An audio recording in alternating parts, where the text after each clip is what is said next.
Paper 60. Urantia during the early land life era. The era of exclusive marine life has ended. Land elevation, cooling crust and cooling oceans, sea restriction and consequent deepening, together with a great increase of land in northern latitudes, all conspired greatly to change the world's climate in all regions far removed from the equatorial zone. The closing epochs of the preceding era were indeed the age of frogs, but these ancestors of the land vertebrates were no longer dominant, having survived in greatly reduced numbers.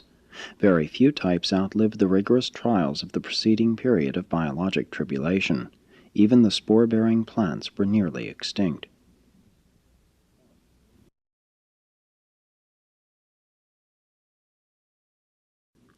(1) The early reptilian age. The erosion deposits of this period were mostly conglomerates, shale, and sandstone. The gypsum and red layers throughout these sedimentations over both America and Europe indicate that the climate of these continents was arid. These arid districts were subjected to great erosion from the violent and periodic cloudbursts on the surrounding highlands. Few fossils are to be found in these layers, but numerous sandstone footprints of the land reptiles may be observed. In many regions, the 1,000 feet of red sandstone deposit of this period contains no fossils. The life of land animals was continuous only in certain parts of Africa. These deposits vary in thickness from 3,000 to 10,000 feet, even being 18,000 on the Pacific coast. Lava was later forced in between many of these layers. The Palisades of the Hudson River were formed by the extrusion of basalt lava between these Triassic strata. Volcanic action was extensive in different parts of the world. Over Europe, especially Germany and Russia, may be found deposits of this period. In England, the New Red Sandstone belongs to this epoch. Limestone was laid down in the southern Alps as the result of a sea invasion, and may now be seen as the peculiar dolomite limestone walls, peaks, and pillars of those regions. This layer is to be found all over Africa and Australia. The Carrara marble comes from such modified limestone. Nothing of this period will be found in the southern regions of South America, as that part of the continent remained down, and hence presents only a water or marine deposit continuous with the preceding and succeeding epochs. 150 million years ago, the early land life periods of the world's history began. Life in general did not fare well, but did better than at the strenuous and hostile close of the marine life era. As this era opens, the eastern and central parts of North America, the northern half of South America, most of Europe, and all of Asia are well above water. North America for the first time is geographically isolated, but not for long, as the Bering Strait land bridge soon again emerges, connecting the continent with Asia. Great troughs developed in North America paralleling the Atlantic and Pacific coasts. The great eastern Connecticut Fault appeared, one side eventually sinking 2 miles. Many of these North American troughs were later filled with erosion deposits, as also were many of the basins of the fresh and saltwater lakes of the mountain regions. Later on, these filled land depressions were greatly elevated by lava flows which occurred underground. The petrified forests of many regions belong to this epoch. The Pacific coast, usually above water during the continental submergences, went down excepting the southern part of California and a large island which then existed in what is now the Pacific Ocean. This ancient California Sea was rich in marine life and extended eastward to connect with the old sea basin of the Midwestern region. 140 million years ago, suddenly, and with only the hint of the 2 pre-reptilian ancestors that developed in Africa during the preceding epoch, the reptiles appeared in full-fledged form. They developed rapidly, soon yielding crocodiles, scaled reptiles, and eventually both sea serpents and flying reptiles. Their transition ancestors speedily disappeared. These rapidly evolving reptilian dinosaurs soon became the monarchs of this age. They were egg layers and are distinguished from all animals by their small brains, having brains weighing less than 1 pound to control bodies later weighing as much as 40 tons. But earlier reptiles were smaller, carnivorous, and walked kangaroo-like on their hind legs. They had hollow avian bones, and subsequently developed only 3 toes on their hind feet, and many of their fossil footprints have been mistaken for those of giant birds. Later on, the herbivorous dinosaurs evolved. They walked on all fours, and one branch of this group developed a protective armor. Several million years later, the first mammals appeared. They were non-placental and proved a speedy failure. None survived. This was an experimental effort to improve mammalian types, but it did not succeed on Urantia. The marine life of this period was meager, but improved rapidly with the new invasion of the sea, which again produced extensive coastlines of shallow waters. Since there was more shallow water around Europe and Asia, the richest fossil beds are to be found about these continents. Today, if you would study the life of this age, examine the Himalayan, Siberian, and Mediterranean regions, as well as India and the islands of the southern Pacific basin. A prominent feature of the marine life was the presence of hosts of the beautiful ammonites, whose fossil remains are found all over the world. 130 million years ago, the seas had changed very little. Siberia and North America were connected by the Bering Strait land bridge. A rich and unique marine life appeared on the California Pacific coast, where over 1,000 species of ammonites developed from the higher types of cephalopods. The life changes of this period were indeed revolutionary, notwithstanding that they were transitional and gradual. This period extended over 25 million years and is known as the Triassic.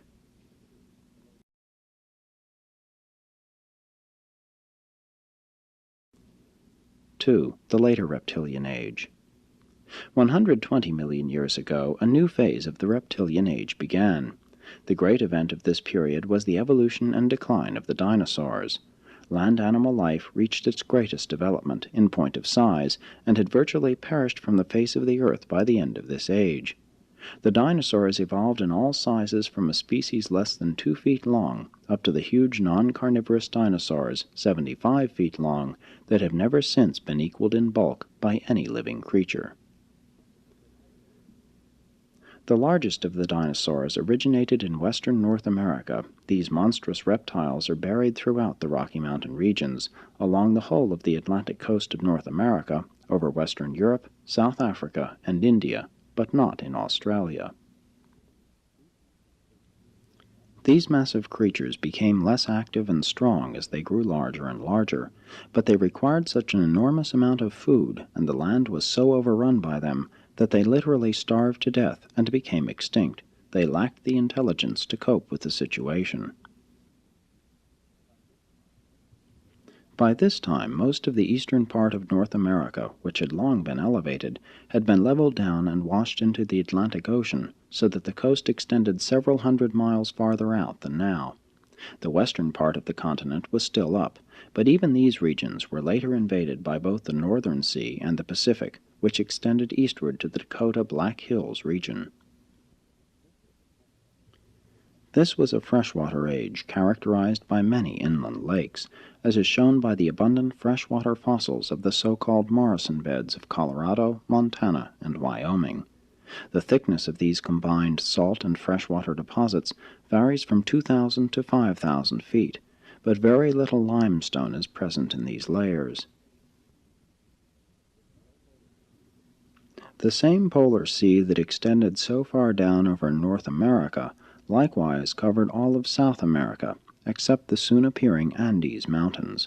Most of China and Russia was inundated, but the water invasion was greatest in Europe.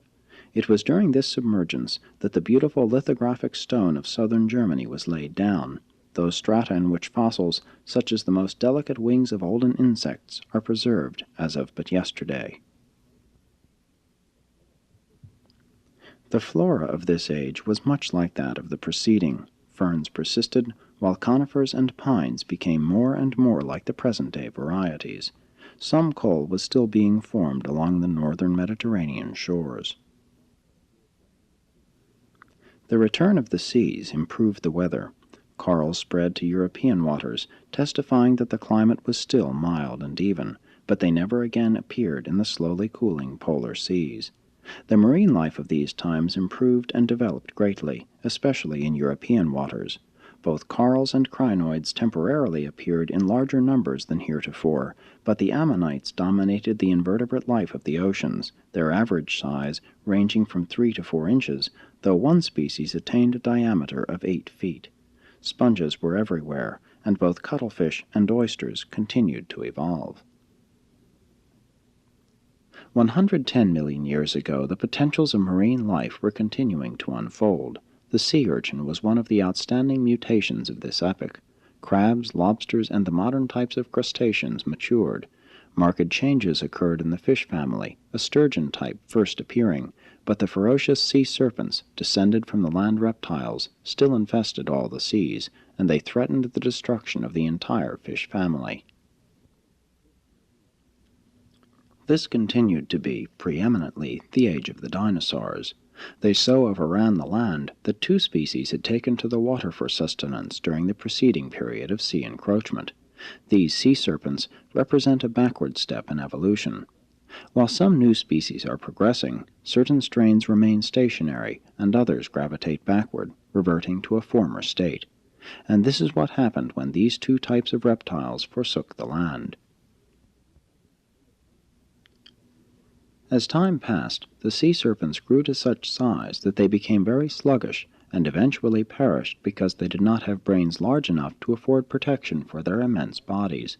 Their brains weighed less than 2 ounces, notwithstanding the fact that these huge ichthyosaurs sometimes grew to be 50 feet long, the majority being over 35 feet in length. The marine crocodilians were also a reversion from the land type of reptile, but unlike the sea serpents, these animals always returned to the land to lay their eggs.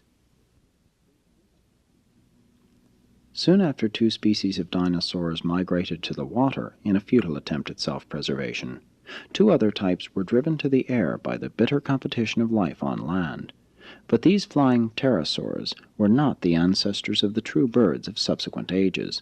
They evolved from the hollow-boned leaping dinosaurs, and their wings were of bat-like formation, with a spread of 20 to 25 feet. These ancient flying reptiles grew to be 10 feet long, and they had separable jaws much like those of modern snakes. For a time these flying reptiles appeared to be a success, but they failed to evolve along lines which would enable them to survive as air navigators. They represent the non-surviving strains of bird ancestry. Turtles increased during this period, first appearing in North America. Their ancestors came over from Asia by way of the northern land bridge. 100 million years ago, the reptilian age was drawing to a close. The dinosaurs, for all their enormous mass, were all but brainless animals, lacking the intelligence to provide sufficient food to nourish such enormous bodies. And so did these sluggish land reptiles perish in ever-increasing numbers. Henceforth, evolution will follow the growth of brains, not physical bulk, and the development of brains will characterize each succeeding epoch of animal evolution and planetary progress. This period, embracing the height and the beginning decline of the reptiles, extended nearly 25 million years and is known as the Jurassic.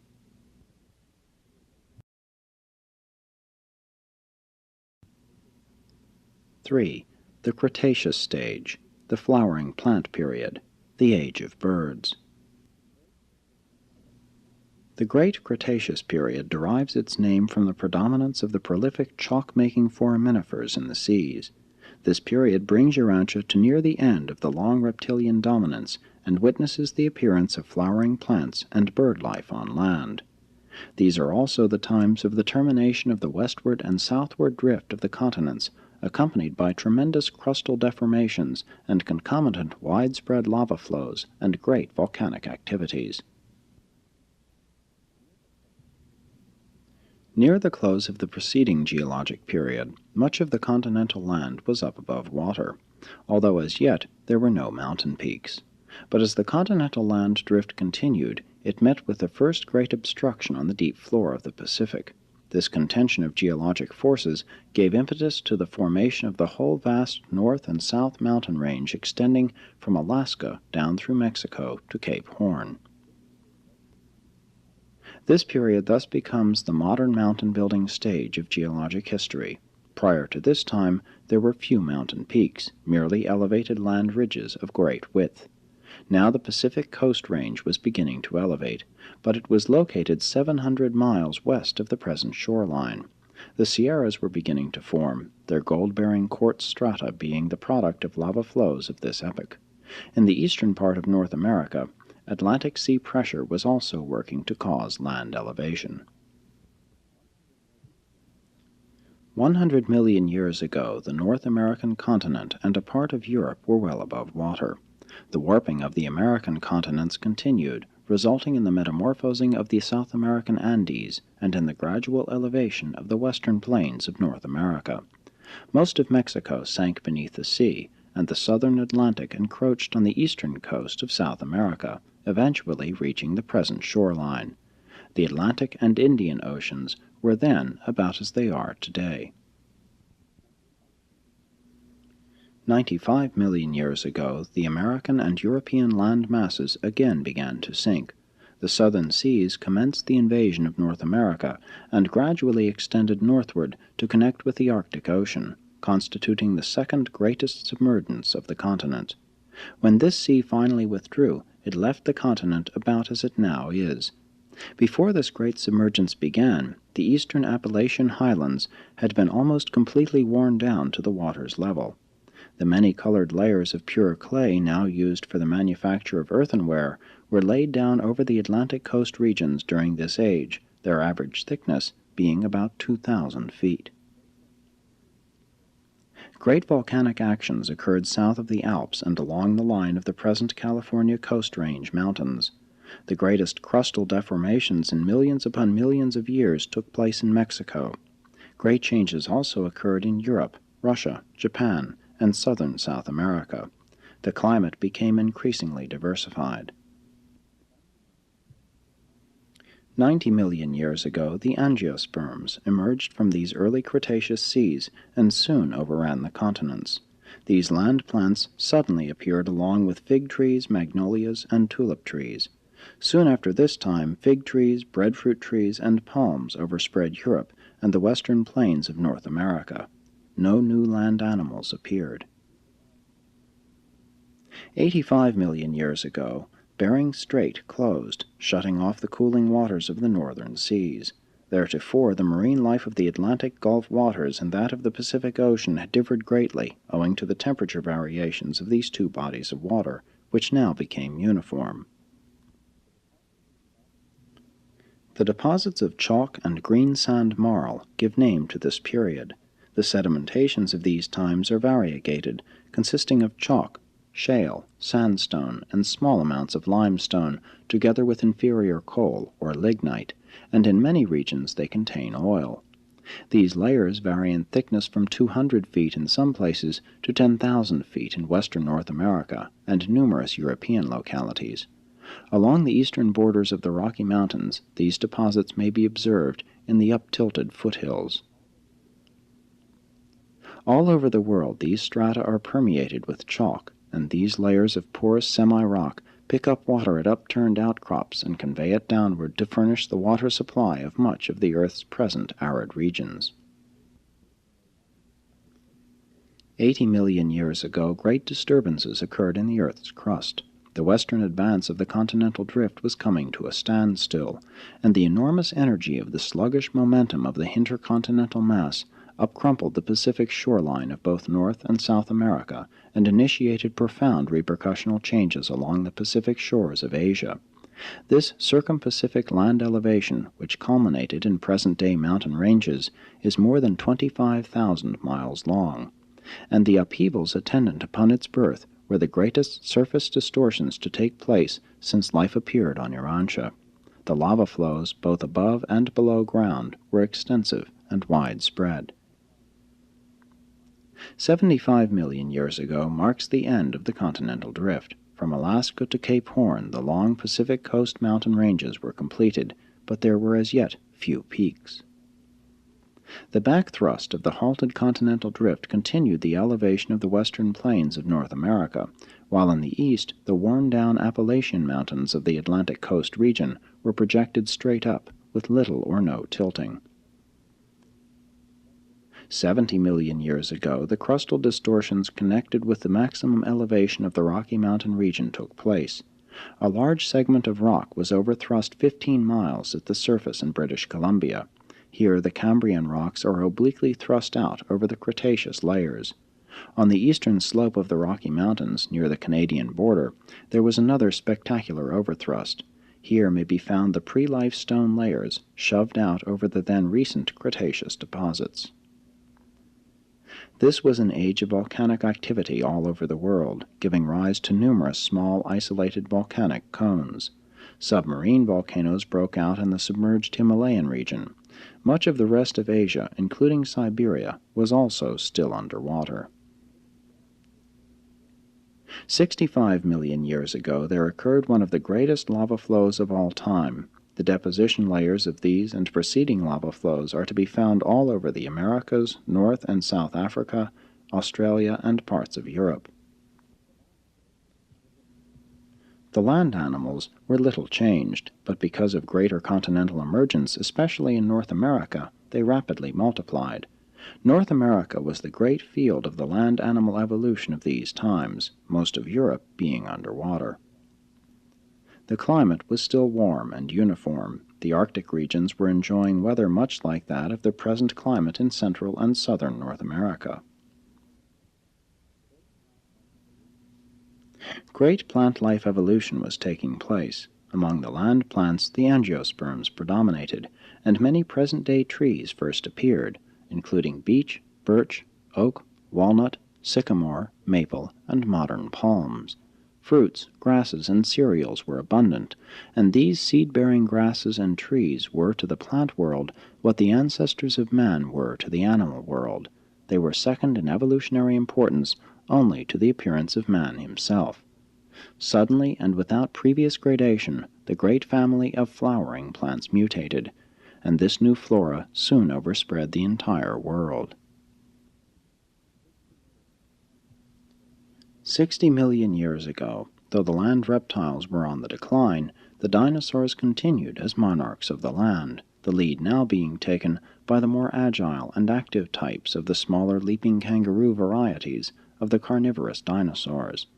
But some time previously there had appeared new types of the herbivorous dinosaurs, whose rapid increase was due to the appearance of the grass family of land plants. One of these new grass-eating dinosaurs was a true quadruped, having 2 horns and a cape-like shoulder flange. The land type of turtle, 20 feet across, appeared, as did also the modern crocodile and true snakes of the modern type. Great changes were also occurring among the fishes and other forms of marine life. The wading and swimming pre-birds of earlier ages had not been a success in the air, nor had the flying dinosaurs. They were a short-lived species, soon becoming extinct. They too were subject to the dinosaur doom, destruction because of having too little brain substance in comparison with body size. This second attempt to produce animals that could navigate the atmosphere failed, as did the abortive attempt to produce mammals during this and a preceding age. 55 million years ago, the evolutionary march was marked by the sudden appearance of the first of the true birds, a small pigeon-like creature which was the ancestor of all bird life. This was the third type of flying creature to appear on Earth, and it sprang directly from the reptilian group, not from the contemporary flying dinosaurs, nor from the earlier types of toothed land birds. And so this becomes known as the Age of Birds, as well as the declining age of reptiles. 4. The end of the Chalk period. The Great Cretaceous period was drawing to a close, and its termination marks the end of the great sea invasions of the continents. Particularly is this true of North America, where there had been just 24 great inundations. And though there were subsequent minor submergences, none of these can be compared with the extensive and lengthy marine invasions of this and previous ages. These alternate periods of land and sea dominance have occurred in million-year cycles. There has been an age-long rhythm associated with this rise and fall of ocean floor and continental land levels, and these same rhythmical crustal movements will continue from this time on throughout the Earth's history, but with diminishing frequency and extent. This period also witnesses the end of the continental drift and the building of the modern mountains of Urantia. But the pressure of the continental masses and the thwarted momentum of their age-long drift are not the exclusive influences in mountain building.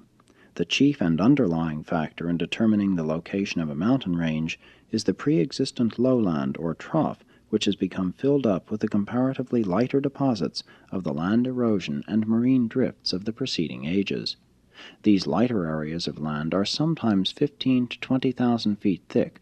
Therefore, when the crust is subjected to pressure from any cause, these lighter areas are the first to crumple up, fold, and rise upward to afford compensatory adjustment for the contending and conflicting forces and pressures at work in the Earth's crust or underneath the crust.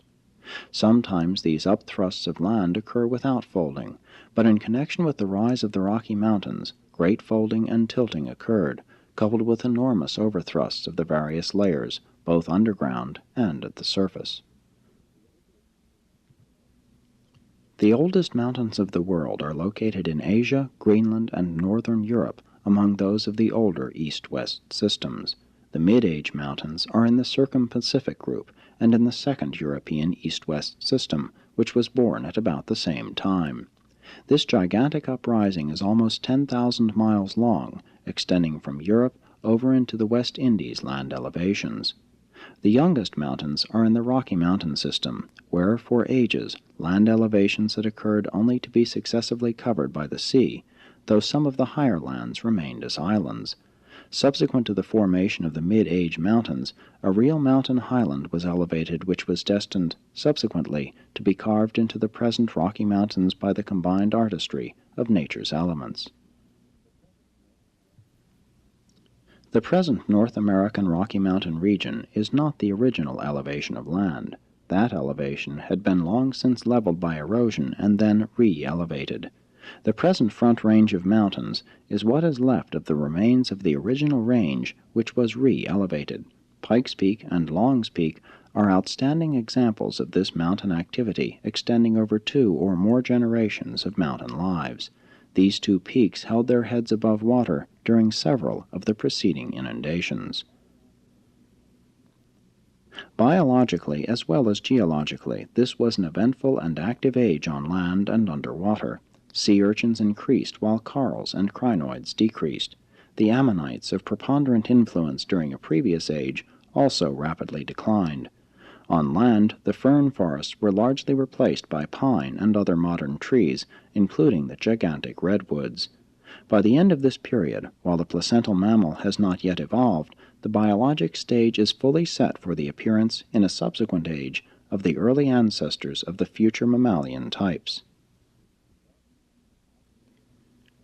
And thus ends a long era of world evolution, extending from the early appearance of land life down to the more recent times of the immediate ancestors of the human species and its collateral branches.